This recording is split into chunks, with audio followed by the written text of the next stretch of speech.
Fala pessoal, tudo bom? Tricolores nas alturas, né?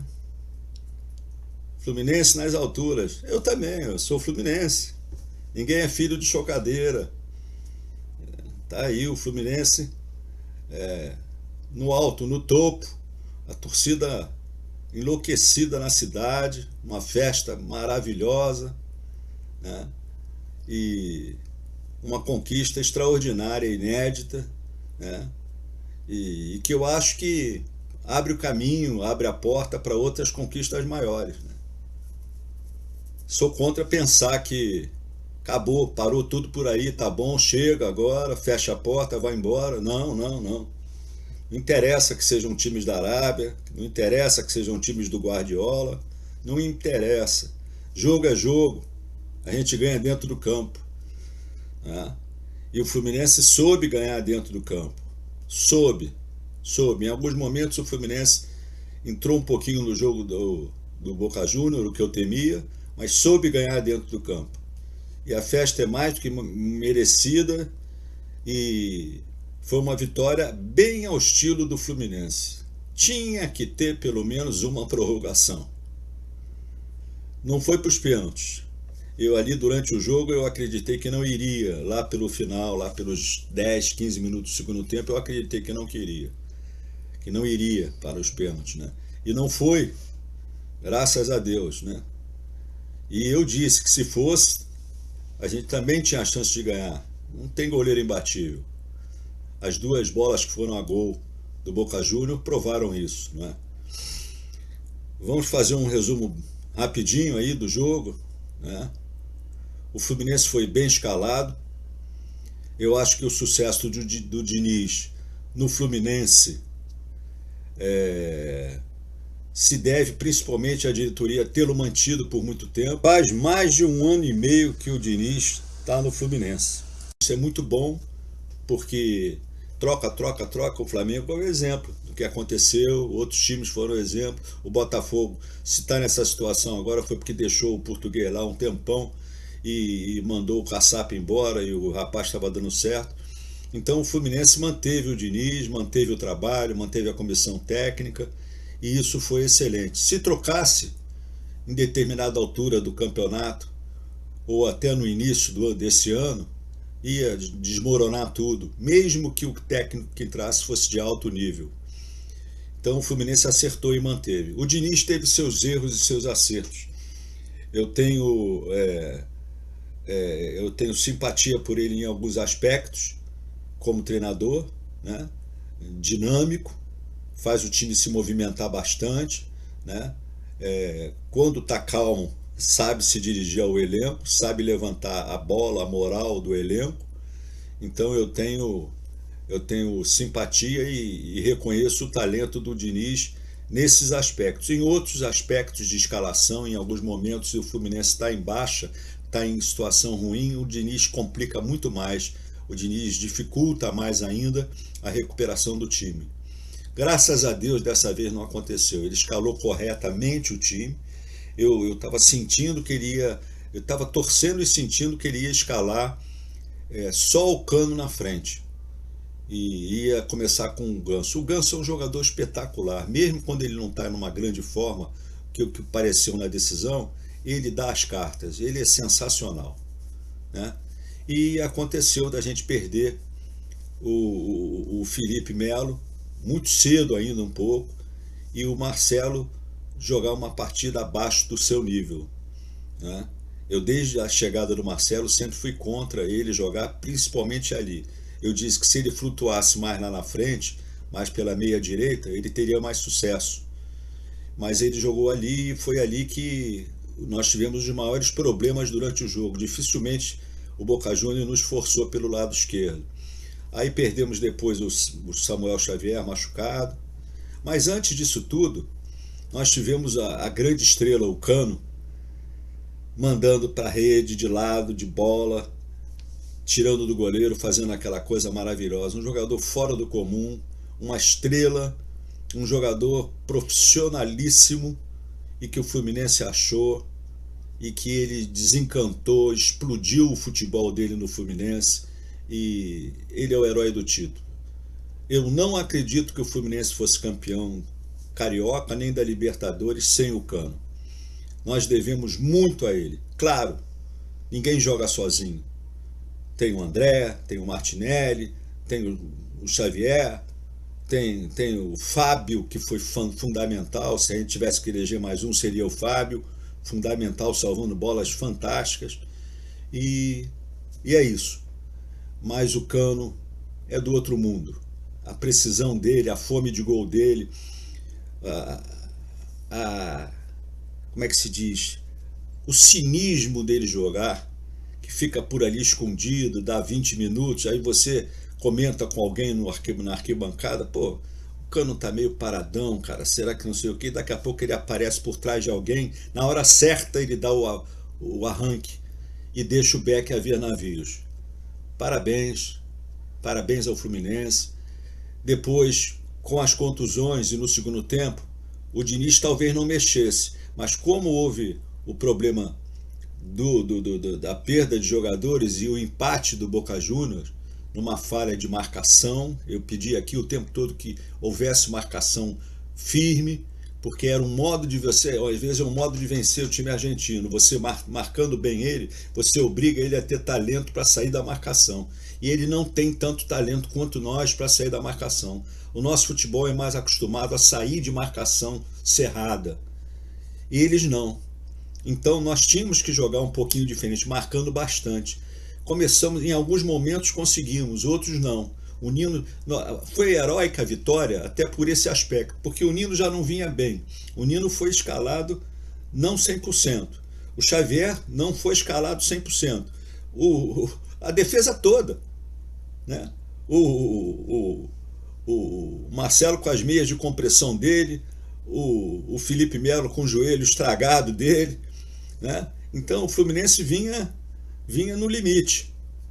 E graças a Deus deu certo não só com a raça, mas com o futebol estratégico e bem jogado. Quando empatou, numa falha de marcação, e até num salto um pouquinho atrasado do Fábio, aí começou a complicar. Aí nessa hora o Diniz mexe, e nessa hora entra a estrela do John Kennedy. Muita gente vai dizer, você criticou muito o John Kennedy.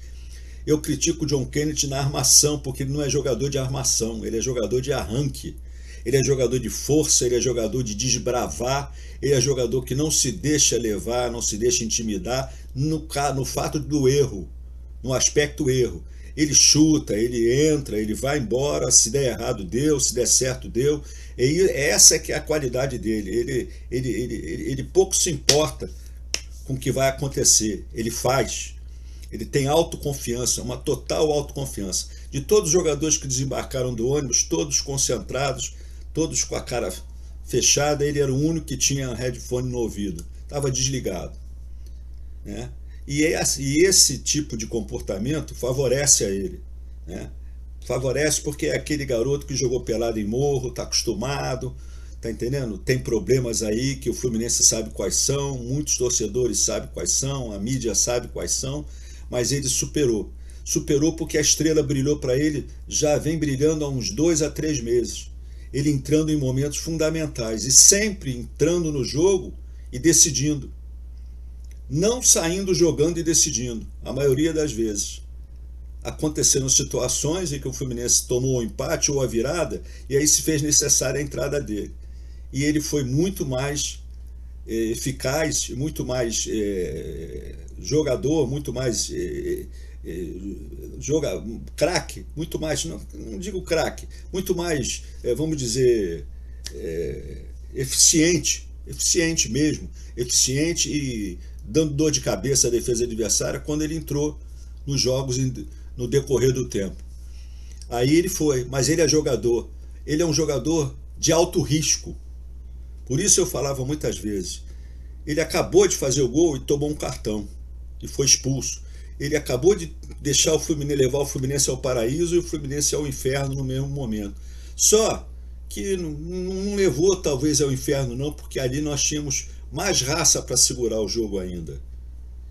E é absurdo o que a FIFA, a Conmebol fazem, já destruindo o futebol há muitos anos, como eles vêm fazendo, destruindo, utilizando-se de pessoas fracas, sem nenhuma vivência no futebol, sem nenhuma experiência, e querem prender o cara, não querem deixar o cara comemorar, ter alegria. Desde quando você vai se prender, vai se controlar depois de fazer um gol daquele, onde o Keno faz uma ajeitada de alto nível, de craque, para ele vem na corrida e salta o sapato, sem defesa, tá entendendo? Ele vai se controlar, meu amigo?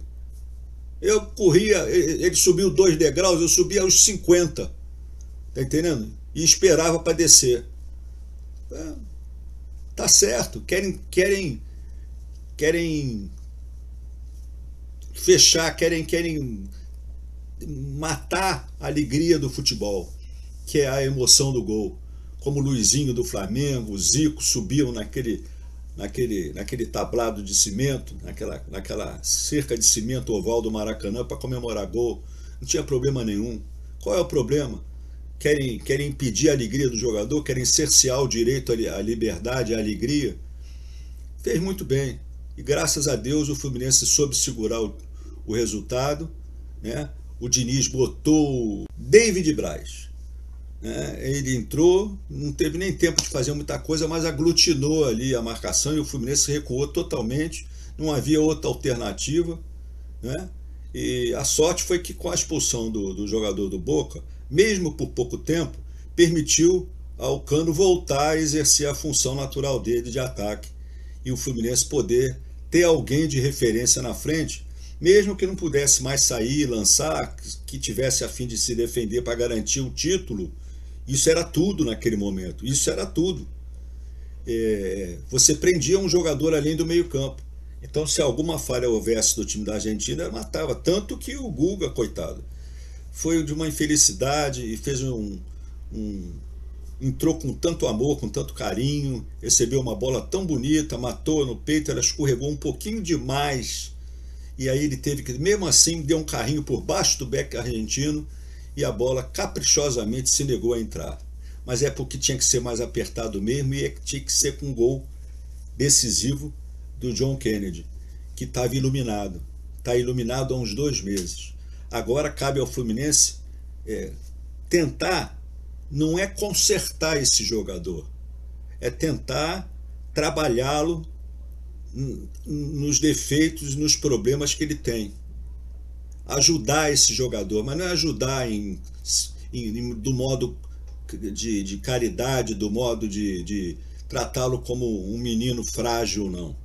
É ajudá-lo dentro. Eu trabalhei com muita gente assim no centro de futebol da Fiocruz, até pior que ele, tá entendendo? E você ser sincero, amigo desse tipo de jogador já é um grande negócio. E fazer ele ter alegria e gosto pelo futebol, e fazer ele entender que ele sabe jogar e que é o ponto alto dele, e que ele precisa do corpo, que ele precisa da bola, porque são as parceiras que carregam ele ao triunfo. É isso que tem que ser feito. Senão, ele vai fracassar, ele vai subir igual balão por japonês e vai baixar logo. Não vai adiantar nada. Vai ser sempre um jogador de alto risco. Você vai manter ele na saída do jogo, com 15 minutos ele pode fazer uma bobagem e ser expulso. Graças a Deus, isso aconteceu de modo que a gente pôde compensar e salvar. E pessoal, antes que eu me esqueça, eu quero fazer uma referência a essas 2 camisas que estão aí atrás, né?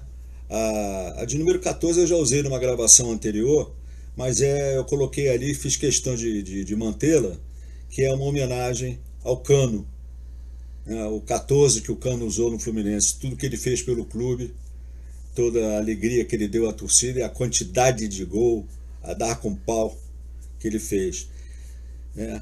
Obrigado, Cano.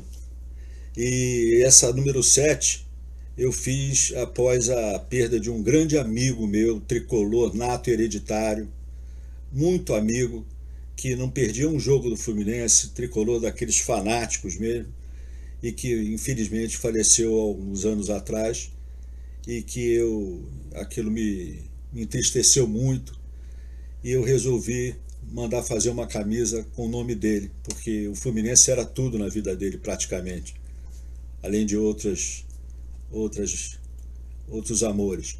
Então ela foi feita e eu resolvi homenagear, assistir o jogo com ela.